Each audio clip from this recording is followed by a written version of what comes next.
difficile. Ils appelaient ça le Black Friday là-bas. Ils arrivent même à donner un nom ironique. En une nuit, vous recevez 120 personnes qui arrivent en 2-3 heures. Je sors des urgences et puis il y a pas de lumière, pas d'électricité. Il y a dans la salle d'urgence, mais dès que vous sortez de la salle d'urgence, je regarde au bout, donc dans l'allée, et puis là, donc il y a le gardien qui dit ils arrivent en criant, et puis là vous commencez à les voir arriver, et donc vous voyez des gens qui tirent des corps à moitié, enfin des gens qui arrivent, ils tirent que le tronc, les jambes décapitées, des gens qui arrivent avec un âne et un bébé sur le dos de l'âne, et ça commence à arriver. Ça s'arrête pas. C'est un défilé de l'horreur, et ça dure comme ça pendant 3-4 heures. Et au bout de 3-4 heures, vous êtes aux urgences, et là, vous admettez que vous admettez le collapse. Que vous savez plus où les mettre.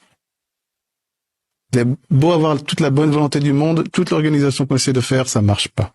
Parce que les gens viennent, et puis ils posent leur bébé, qui malheureusement est vivant. On dit malheureusement, parce que quand il est mort, au suivant. Mais quand c'est un bébé qui a 3 mois et il a les 2 jambes déchiquetées et qu'il est en train d'hurler, bien sûr que ça devient la priorité. Vous n'arrivez même plus à faire ce tri qu'on ferait ici. Là, lui, il n'y a plus de couleur, il n'y a plus vert, rouge, non. C'est un bébé, il hurle, c'est lui notre priorité. Et quand vous regardez autour de vous, il y en a partout. Donc vous essayez, mais il y en a plein qui meurent devant vous. On essaie d'appeler, on va quand même l'opérer ici, alors tant pis si on n'a pas la salle d'op. On avait une chirurgienne pakistanaise, elle dit je le fais ici. Il est mort. On a essayé de l'opérer là, mais il y a des conditions d'asepsie qui sont catastrophiques.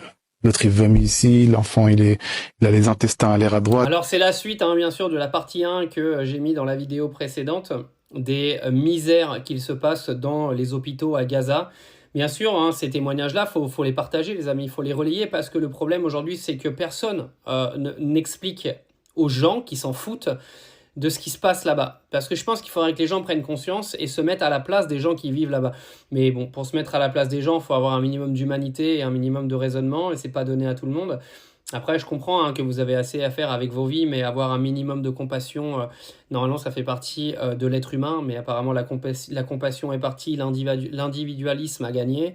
Donc, si vous pouvez relayer aux membres de vos familles, par exemple, prenez bien conscience que ce qui se passe là-bas est un génocide, qu'aujourd'hui, tout le monde le tait, ce génocide, et qu'un jour, les gens qui ont commis ça paieront, de toute manière, ça c'est sûr et certain, parce que le karma s'en occupera, et surtout ceux